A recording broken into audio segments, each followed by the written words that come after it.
I just think midlife women gets pushed and screamed at around. You must cut your carbs and eat all this protein and go lift weights. It's just so pushy. There's no curiosity about your unique self, even though the older we get, the more unique we are. So I don't understand why people think you could just say one thing for everybody, and that's a good idea. This is Rebel Therapist, a podcast for entrepreneurs who are trained as therapists and who want to level up their businesses, make a bigger impact, feel fulfilled, and be very well paid. I'm your host, Annie Schusler.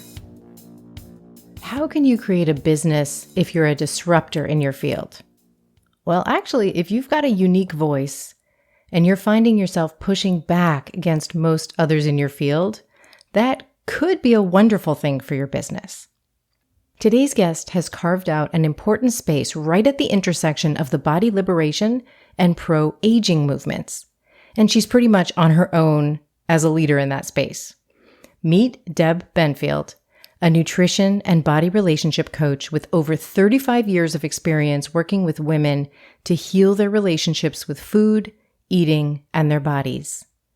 You'll hear why Deb created a program for women in midlife and beyond, how she designed her program and grew her audience, and what actually works to fill her program. Welcome, Deb. Thank you so much for doing this. Thank you for inviting me. I can't wait to jump into this. Me too. And we were just, before we hit record, we were just figuring out when we first met, when you went through CYP, which was not that long ago. No. It was in the spring of 2022. Right. So I want to dive in with you and find out about your program. Will you tell us the name of your program and who it's for? The name of the program is Aging with Vitality and Body Liberation. And it's for women in midlife and older who really want to take care of their bodies and themselves, but don't want to get caught up in diet and wellness culture, either because they've had their own struggles with chronic dieting or disordered eating and feel some of the current messaging around health anxieties and pressures around anti-aging, feeling that that's pulling them back into some of their old patterns, or people who are just knowing that they don't want to get caught up or that they're ready to escape from all the diet culture mess. And what made you want to create this? What did you notice was kind of missing out there that you wanted to fill in? Yeah, when I turned 60, I started really diving into the research around nutrition. I'm a dietitian, so nutrition and activity and health behaviors that would be supportive of aging well. And I was very disappointed, infuriated, heartbroken by the presence, the hard, noisy presence of diet and wellness culture, and was really, I don't know why I was surprised, but I was really surprised by how loud that was and how very little I could find that didn't have what I consider to be that contamination. So I'm wondering, for some people listening, maybe they're thinking like they've heard about what's wrong with dieting, but what's wrong with wellness? Like, what's wrong with wellness culture? It sounds so good. Yeah. Ooh, how long do we have? I know it's a big topic.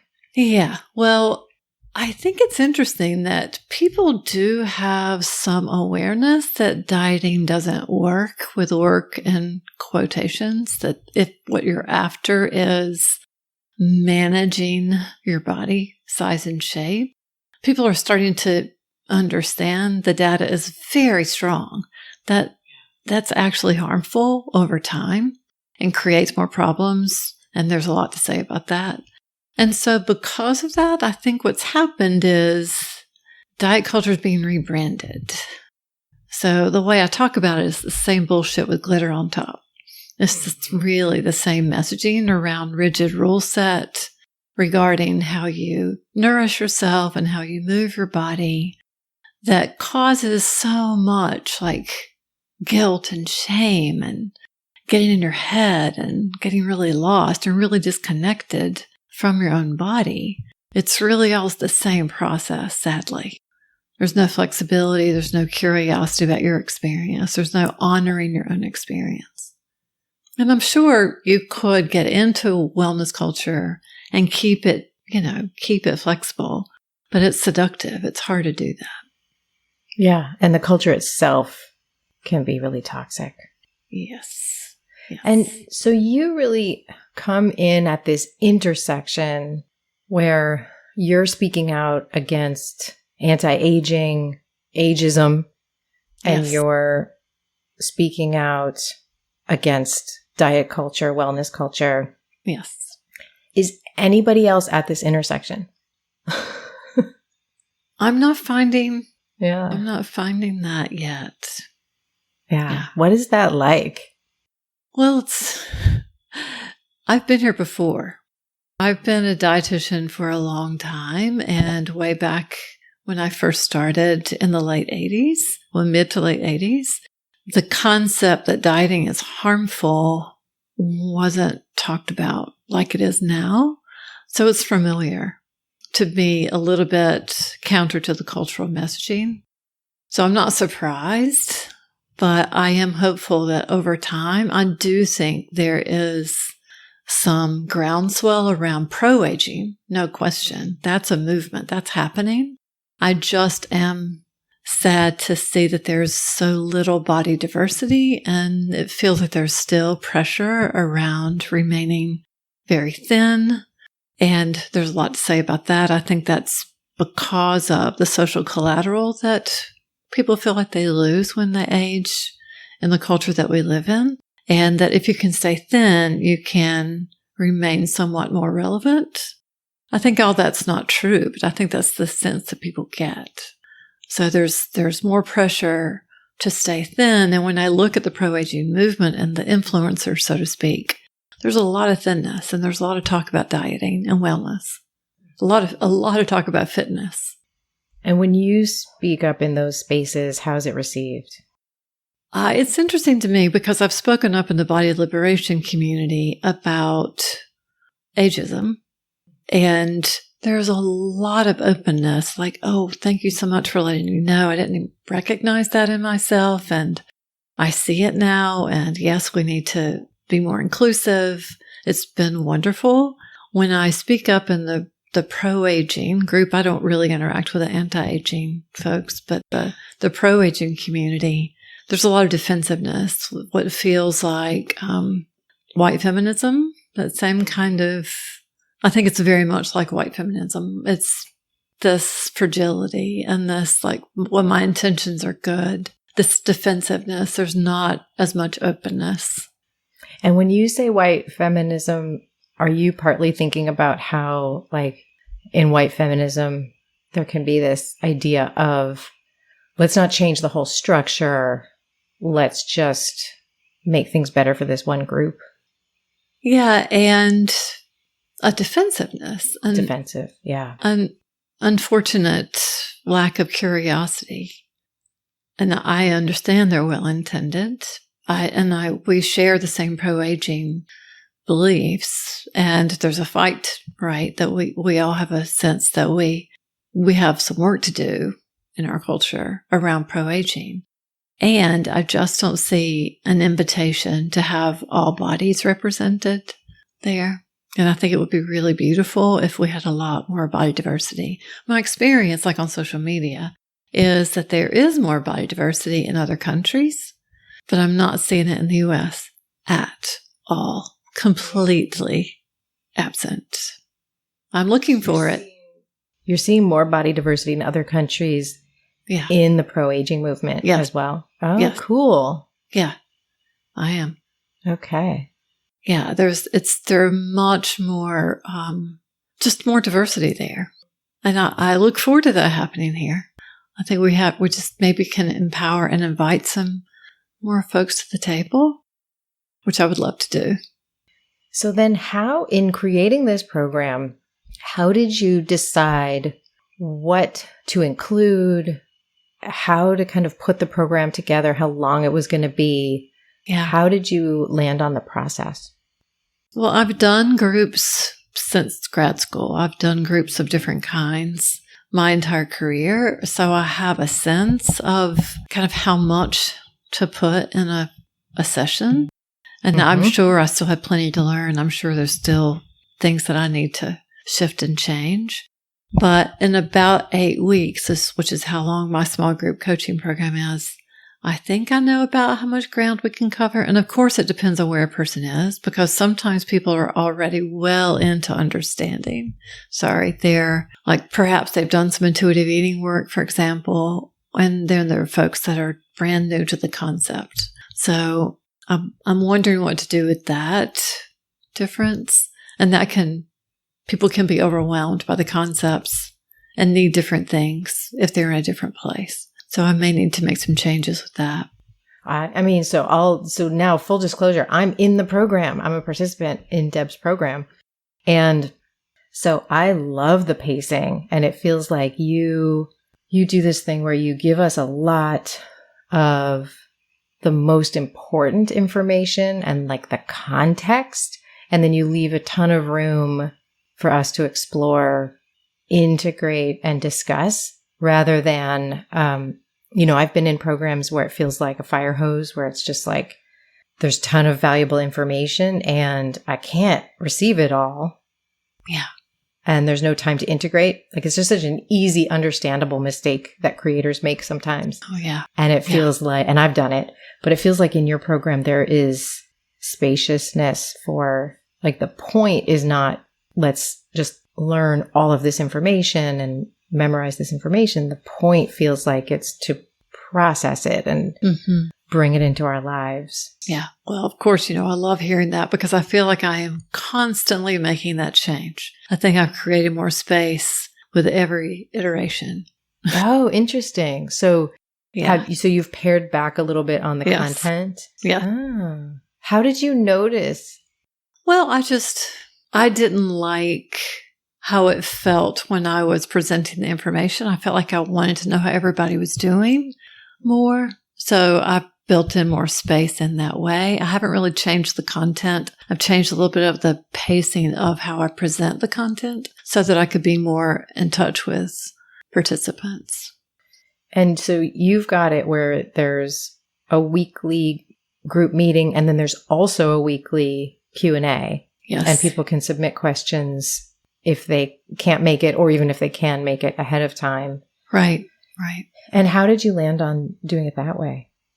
Well, I took this great program called CYP that I learned everything from, because I had no idea how to pace that out, to offer folks a chance to learn and then have some time with it, and then consider where their stumbling places were, where they were stuck, where they had questions, so that we could meet again to go over that, to give people some time to digest the information and then come up with what was tricky.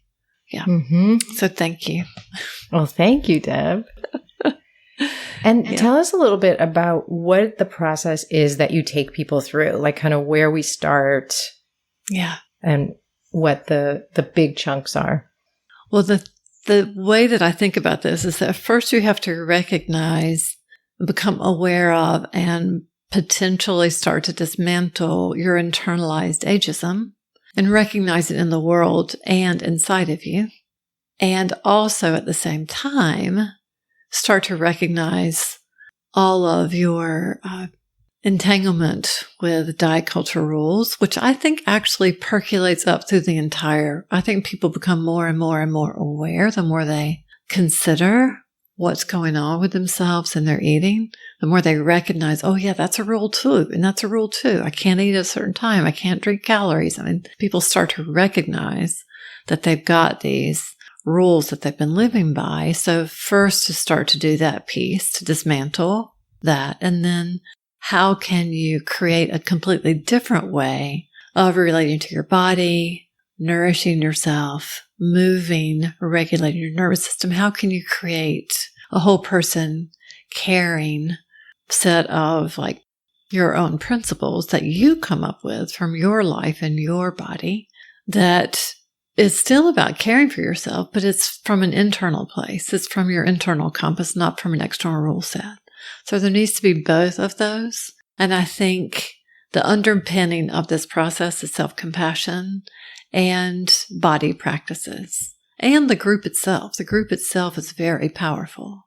So they're like two big knowledge pieces with practice underpinnings and social support and connection. I really love practices to start to bring the concepts and content into daily, small step, tiny little accessible practices that could be like just tracking what's going on with your hunger. It could be noticing how you're talking to yourself about your body when you get dressed in the morning. It could be like, how can you move and play that feels like pleasurable instead of like a should that you live with or a have to? All of those little things that slowly over time create an actual shift in your experience. And that's the feedback that I keep getting, is that things are starting to click for me now. That some of these things I knew, but it's starting to really click. And that's what I love hearing, that people are starting to sense that there is true change, even in this short amount of time. Well, I had a really cool experience in, like, the program is in the middle now. And in like the first couple weeks, I just was like, okay, well, I definitely got my money's worth already. And just the things you were saying, I've probably heard before. Like I've probably heard the actual words before. I've probably read those words before. Yeah. But getting to actually talk to you about my own dilemmas, like in parenting with food and things like that. Yes. And then having you just very clearly, calmly, compassionately tell me about the research and kind of how it applies to kids, and like specifically reminding me of how the risk of eating disorders is so high, and that like that is such a huge health threat. And just like sending that home in a way that it was like one of those lightning bolt moments where I just got it in a new way. Wonderful. And I was just like, well, I'm learning a lot more, but just that, and hearing it from you, someone I trust and someone I know has like vetted all the information, it just felt so valuable. Yeah. Thank you. I love hearing that too. Yeah. Yeah, and I didn't go into the program for parenting help, but you know, it's like it comes in like this life-changing work kind of shifts everything. Mm-hmm. Well, when you're thinking about how you learned, I mean, many times we got lessons in our like early childhood as we were children before we even got into schools giving us information and social media and friends. If you start realizing where all this came from that you carry around about your body especially, and then to start to reparent yourself, when you start to recognize that the process is a lot like reparenting, how can you nourish yourself with your own love and care so that you can have some curiosity about, how do I feel when I eat this? And how much is enough for me? And does this really satisfy me? Does this really hit the spot? Does this meet my needs? Do I like how I feel when I eat this? Those kinds of things. When you start to have those conversations, then you realize, oh, I need to be doing this with my kids. Mm-hmm. These are the conversations I need to have with my kids so that they don't have to disentangle. Yeah. Exactly. Yes. So they're not like in the same spot down the line or now. Yeah. Yeah. For sure. We'll get right back to this episode. I just wanted to pause for a moment to tell you about my offer for therapists and healers who want to expand beyond private practice and launch their own programs. You get to be in a group of driven and open-hearted folks like yourself, and you'll be launching your own pilot program. This all happens in my 10-week container, Create Your Program. Go to rebeltherapist.me/create to learn more. Okay, let's get back into the episode. So one thing I love about your business is watching the content that you put out.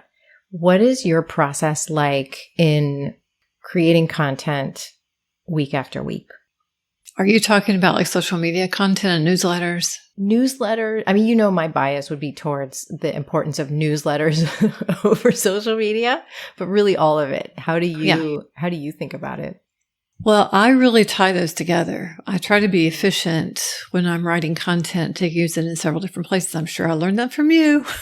I'm sure I did.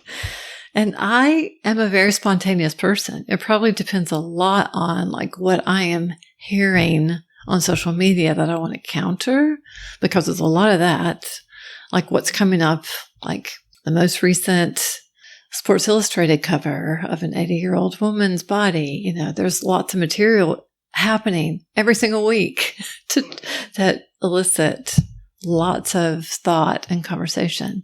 So my process is that I kind of keep a running tab of topics. Like it could be something I think about in the shower or on a walk, or it could be something I hear a client say that makes me think, yeah, I need to talk about that. I need to write about that. That's very, salient. So how did you find, let's say with Martha Stewart cover, like how did you find the tone and like how you wanted to say what you wanted to say? Well, there were a lot of thought pieces, right? There was a lot coming up. There was a lot of reaction. So I was trying to read people that I disagreed with and that I agreed with. And I think I was just trying to write out of my own response to what I was noticing. I have my own body practices, so I try to include my body response in things. Yeah. How do you do that? Well, my favorite thing to do is to feel my feet and to try to live in connection with my feet. Backing up a lot, my coaching training was called presence-based coaching, and it was very somatic. So, and I'm a yoga teacher, and I've done a lot of training with somatics and eating disorders. So it's a big part of my life, and it informs what I do with my clients and what I write about. So you've really been like, it just makes me feel like you've been ahead for a long time when I hear that. I've been out of sync with the culture for a long time. Yes. Yes. Yeah. Well, the things that happened in the 70s are what's happening now. It's just that nobody listened. Yeah. Yeah. This is not really new. It's just, and some of it's ancient, right? We're talking about ancient principles, ancient wisdom. Yeah. It's just modern lifestyle that's, making us sick. Absolutely. So you were saying you have a process where you get in touch with your feet.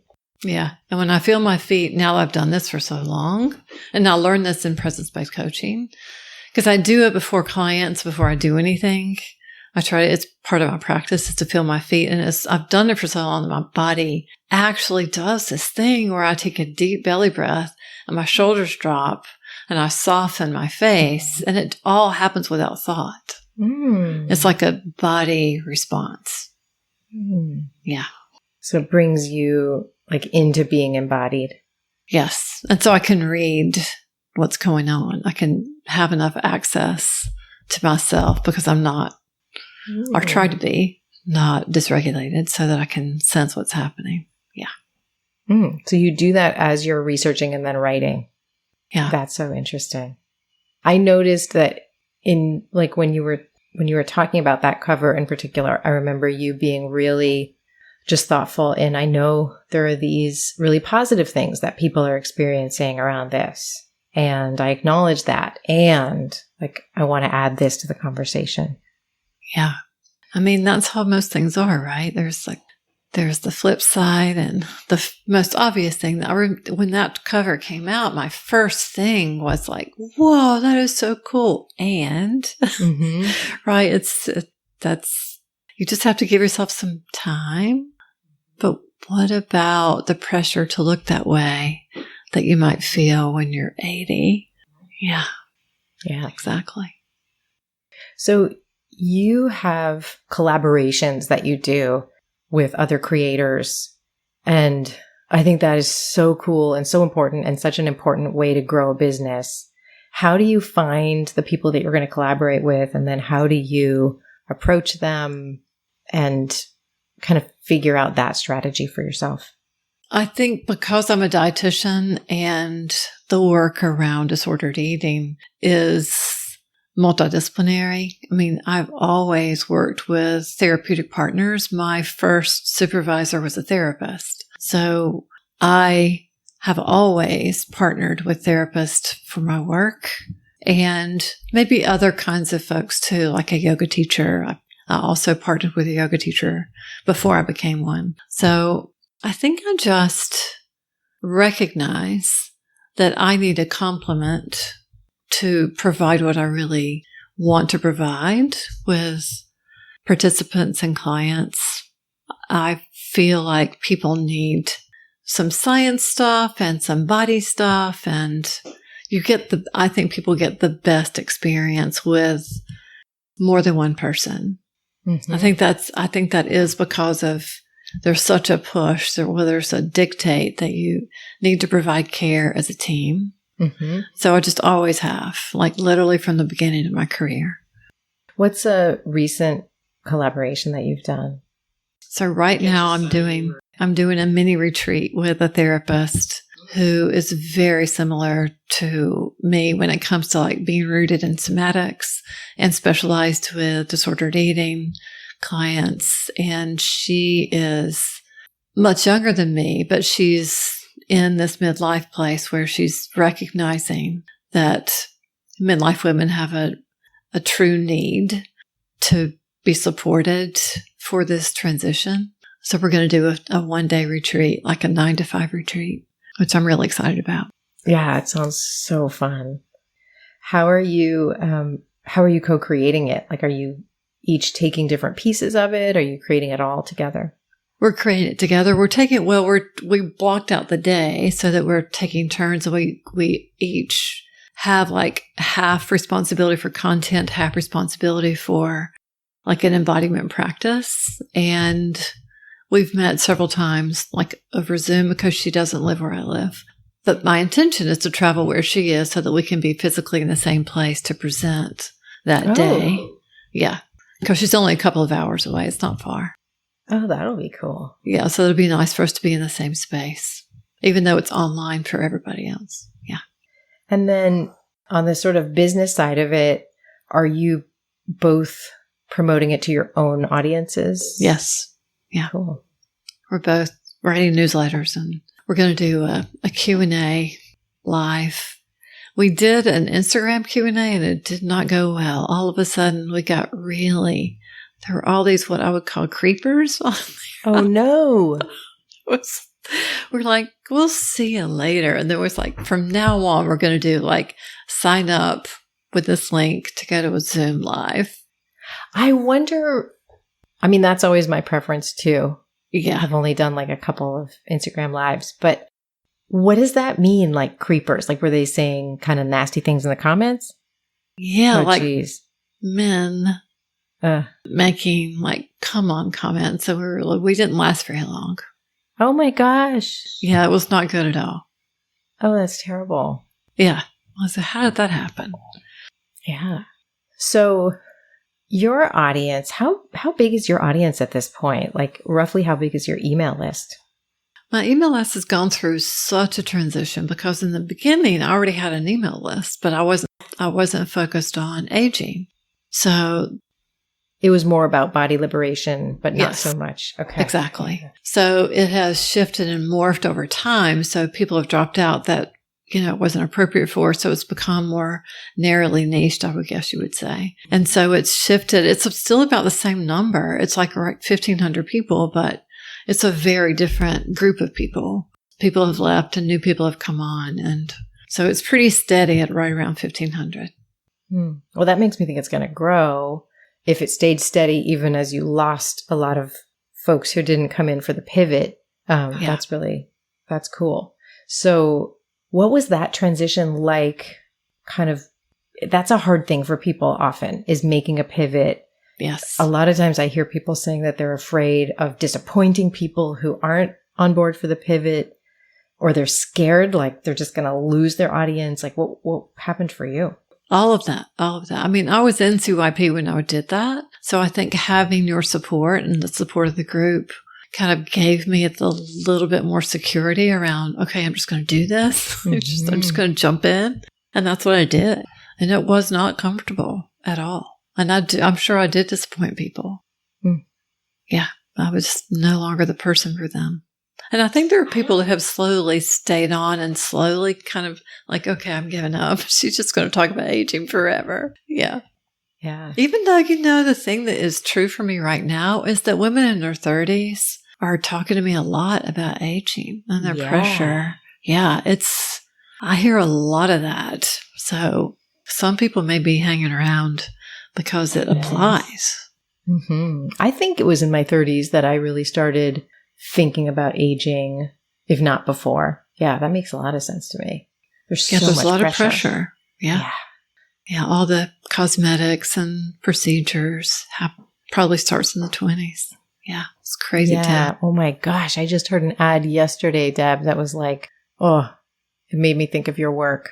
And it was talking about like this natural skincare product. It was just in the middle of one of my favorite podcasts. You just can't control what's coming on. And it was the voice of my favorite podcast hosts reading it. I was so annoyed. But it was like, talking about aging like it's this disease. It's this disease that's going to happen to your skin. And I was just like, folks. Yeah. Well, it's all medicalized, right? There is medicine. It's longevity medicine. I mean, that's where we're going. Yeah, it's just, that's a whole nother conversation. Absolutely. Mm-hmm. So with your audience, have you found as your email list is more niched, have you noticed any change in engagement? Like, are people more engaged who are sticking around?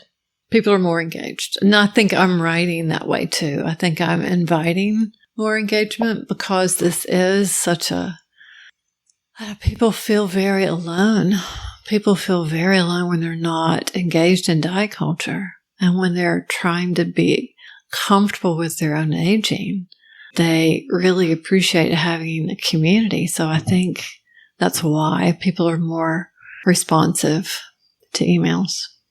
Yeah. So they're like, this is one of the only places, like we talked about earlier, that when you look at where is the intersection of body liberation and pro-aging, there isn't much. No. At all. You're really on your own out there as a disruptor. And so, I'm not surprised. Like they're kind of hungry for this content as it's coming absolutely. in. I have a membership that I offer that's just invitation only. So it's small for people who have been through the group or who have done individual work with me and still kind of fit this community. And that's what they all say, is that they're just so grateful that there is a group that's talking about this. Yeah.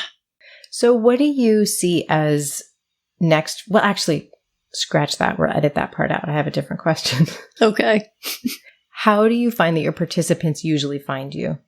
I am doing so many podcast interviews. So people tell me that they hear about me on their podcasts, and some referrals and a couple of social media. That's not as strong. So I would say referrals and hearing me on a podcast are the top two. Amazing. Do you have a sense of like what percentage are coming in through podcast interviews? No, but I should do that. That'd be interesting to see. I think it's pretty high. I think it's like 50. Wow. Yeah, I think it's really high. Oh, that makes me happy.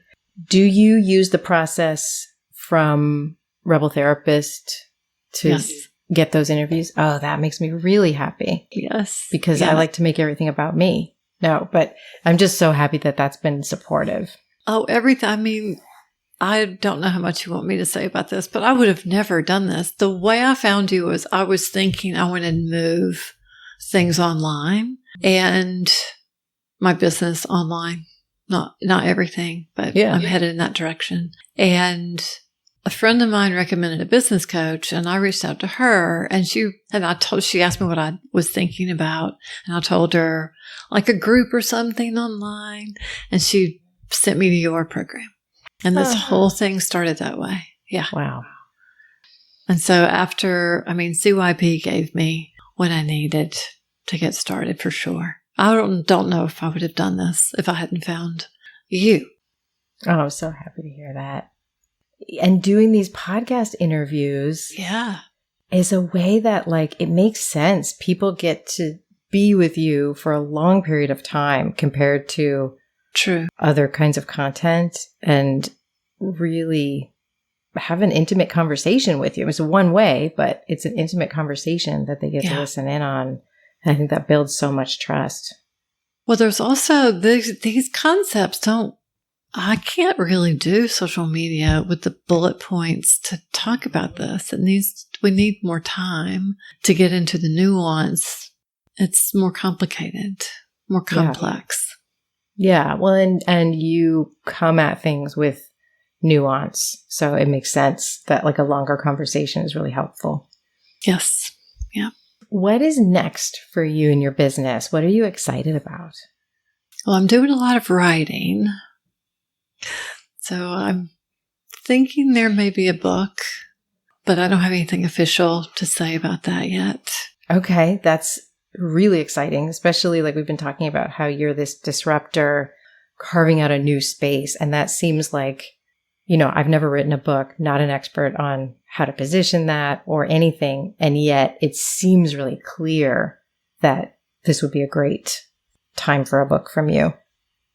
Yeah, I would like to, I have several different ideas, something workbook-like, because I think process is so important when it comes to these kinds of shifts in our lives. It's more than just learning a fact. Mm-hmm. It's more of a conversation and a way to play around with different ways of nourishing yourself is my favorite thing to talk about, and also moving.